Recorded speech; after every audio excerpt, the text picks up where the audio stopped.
Burr, who had been in the Senate for about 12 years, and Florence was retiring, and how Dawn really wanted to run a woman, and as they looked at the district, as she's going on and on, I'm thinking, when is she going to get to the point? I want to go back to my show. But she finally said that God was recruiting me to run for the Senate. And I thought this woman was out of her mind. But she went on to say that she thought that because I served on a lot of boards and I had been a leader in my community, that I would get a lot of votes and Don would be there to support me, and she was sure I could gather other support. She didn't bother to tell me at that time that I'd be running against a man named Dick Dearden, who was the nuts and bolts of the Democratic Party, and that I probably didn't stand a chance to win. She didn't say all of that, and because I wanted to get her off the phone, I said, okay, I'll do it. Call me in midweek. Well, she called midweek, and we met, and I got started, and then everywhere I went and shook hands, people would smile until they'd say, who is your opponent? And I'd say, Dick Dearden. And then I'd see the smile leave their face. So I knew pretty much that it was going to be a losing situation for me. But what I decided to do was make it a winning situation. And that's how I try to operate, even though I can see that the end result might not be what I want it to be. I still try to make it an empowering situation for me. So I decided to run a very, very clean campaign. I didn't say anything negative. I was positive with Dick. I met Dick, and I met his family. I met the other people who were running in the campaign, and I made it sure that I was setting a ground level for myself so that if I ever wanted to run again, I would have friends. Well, to make a long story short, it finally happened. I got another phone call on another night, 17 years later. Only this time, I wasn't watching television, I was sleeping. And the person identified himself as the Speaker of the Iowa House. And again, someone else was leaving office, and they had looked again, same district, I hadn't moved in all those years. They were looking again at the district, and they thought that I would be a very good candidate for the House of Representatives. Well, in all of these years, I had made all of these friends. So Dick Dearden, my first opponent, became one of my staunch supporters, and with the help of others, I was able to win this election. Now, along the way, I had been empowered by many strong women, like former Lieutenant Governor Sally Peterson, who one day looked at me and said, "Did you ever think of running for political office?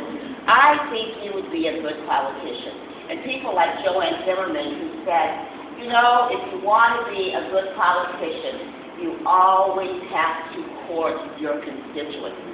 People like the late, great Evelyn Davis, who said to me, you might face some discrimination on the Hill, but every day, straighten up your back and walk tall and be proud for all of it.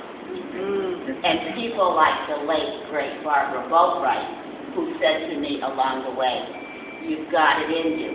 Keep going. Don't give up. You will be elected. So, after 18 years, I finally got there. I met Representative McHale, who agreed to be my mentor, and I started along a new path. What I learned is that this is the job God has been preparing me for all along the way, because it fits. I'm in a district where I know the people. I've worked with them for 40 years. My district is right where we're sitting on the east side. I know the families. I know their concerns. I hear the cry of their children. I hear the cry of the poor, because there are very, very many low-income families in this district. I hear the cry of the minorities, because there are many minorities in this district. Asian, African American, Latinos. I understand the single mother because, as Sally told you, that's what I have always been, a single mother. I know the plight of the disabled because my son is very disabled. And as I travel along with him, I see the kind of treatment that our disabled in our astute community still receive. I've worked with all kinds of people with the kind of diversity training that I've done all these years. I know the middle class because my father was a postal worker and my mother was a maid. I support the union because my father belonged to the union, and I used to watch him in union strike and hear the kinds of working conditions that the people in the unions needed. I know how our disenfranchised children work to find a place in society. I understand the unemployed because so many of my own personal family members who live right in this district are unemployed.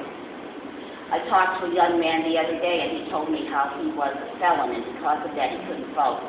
So I understand those people who have been incarcerated because I've worked with them in the classroom as well as have family members again who have been incarcerated. I understand the gay, the lesbian, the transgender, and the people with different sexual orientations because when I was in the classroom, many of those people came out to me. Who is it in this district that I don't understand? Who is it in this district that I haven't walked a mile with? I love people, I love my constituents, and I'm a hard worker. It wasn't enough for me, Sally, to retire and ride off into the sunset, like many people do, and that's fine. But I knew I had another calling that was probably a little bit broader and a little bit greater than high school teaching. And I realize now that all these years God was preparing me for this, step by step by step. Now that I'm here, I'm not going to leave.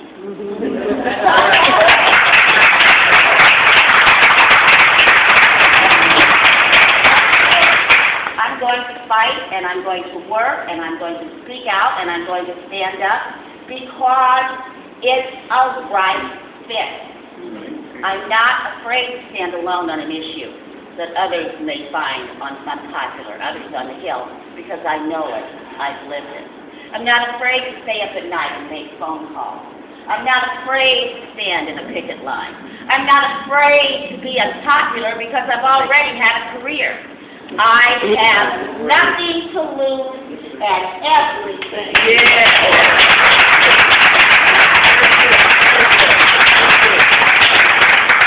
I'm happy, I'm fired up, and I'm humble.